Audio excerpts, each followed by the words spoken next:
Hello, I'm BJ Fletcher, the spiritual social scientist. I help leaders stimulate desired outcomes without compromising integrity. Yeah. Basically, I help you get what you want without looking bad. See, this is something that I came into, that I've been doing over the course of my life. I kind of fell into it. It's not something that I was always aware of, but over time, I began to see it coming, to see it fall in place. When I was younger, spirituality was, a church thing. I didn't really feel and understand the power that comes from it. The real power. I didn't know that Spirit or God controls everything. When I say everything, is nothing outside of the Spirit of God's control, of God's power. How God influences this or that is mighty. It doesn't really matter what your religion is. You could be Christian, Jew, Muslim, Hebrew, whatever. It's the same. It's just nowhere around it. The power is crazy. And when you have that connection and a connection to that source, anything can happen. Nothing's impossible. Nothing's impossible with God.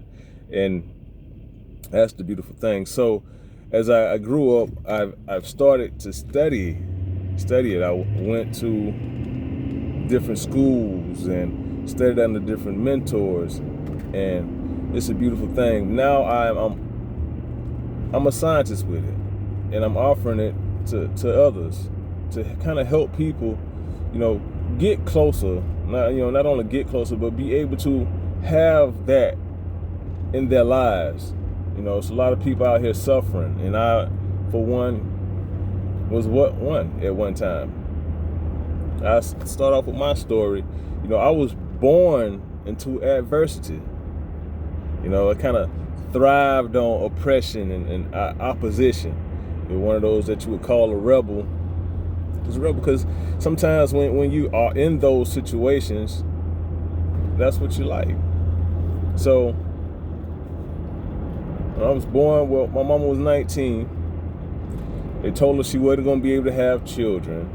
She lived in a very rural town, very poor family. When she had me, it was a miracle. It was something that was prayed for and prayed over. People were there, and the Spirit was able to help her not only conceive me but deliver me. And so my start was that, it was adversity. We thought it was going to be hard. Yes, we lived in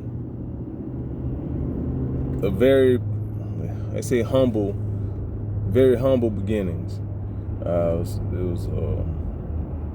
a little trailer in the middle of the country on a couple of acres. When I say poor, my mother and her sister shared a room. Both of them were pregnant.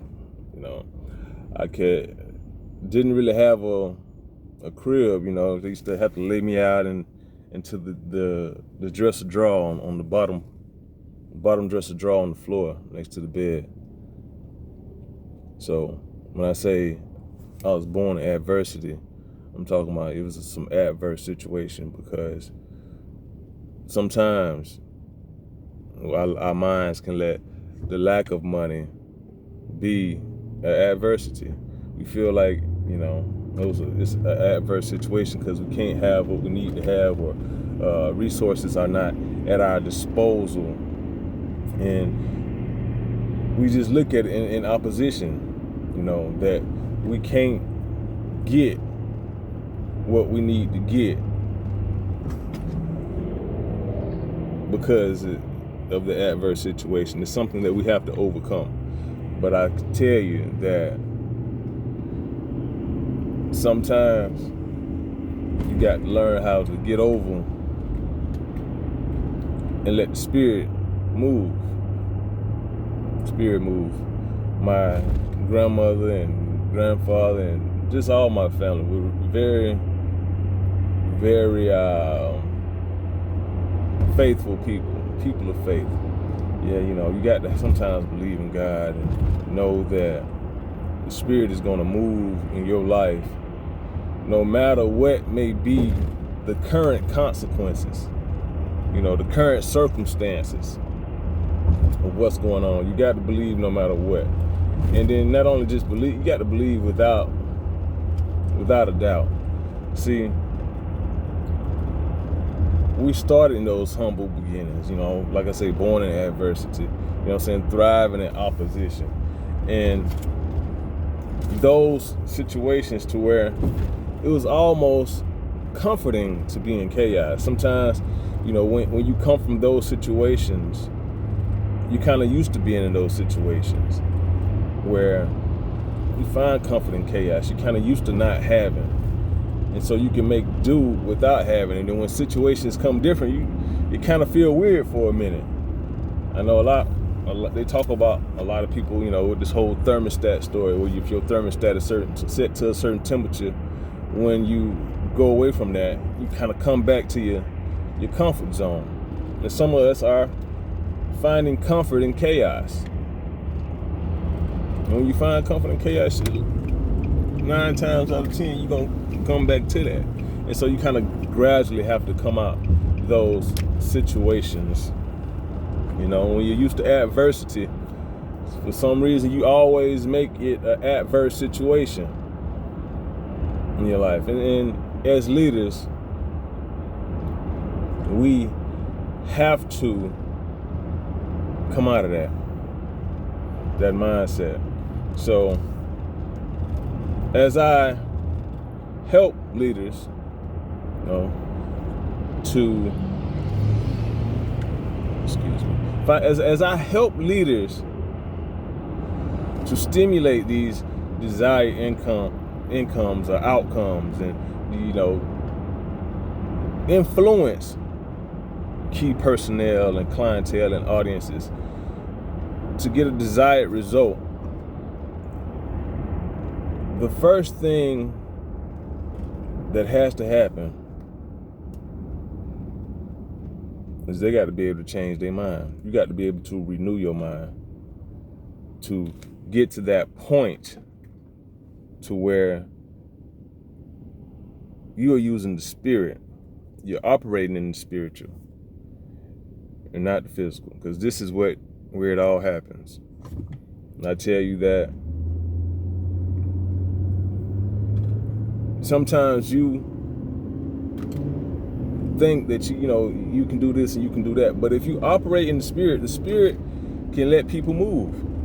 It says sometimes you got to make people think they thought of a thought before they do anything, and that's how I go. If you can get into somebody's mind, the spirit can move somebody or trigger somebody's heart or pull some heartstrings or get some motives and things that go on, then you can have that.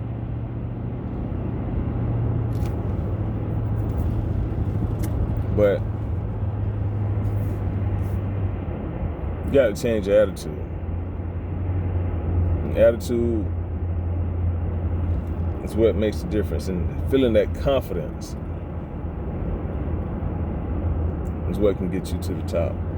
It's what can influence these desired outcomes that you want.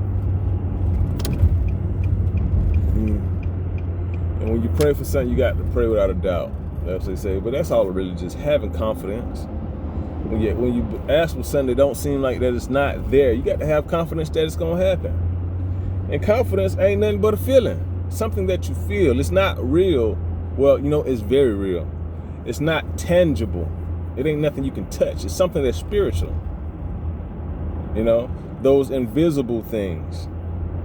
Those are confidence. Confidence is what makes people move. When you're with somebody and they're a leader, you want to make sure that they are sure, that they believe in what they do. And when you're trying to get a desired outcome or somebody to do something, you got to believe that they're going to do it.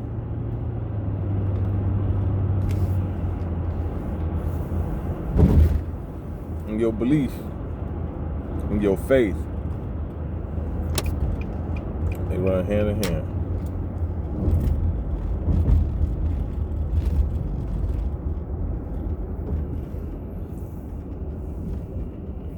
The book says, because of your faith that you are healed. It says, because of your faith that everything happened. When you got the faith, things can happen for you.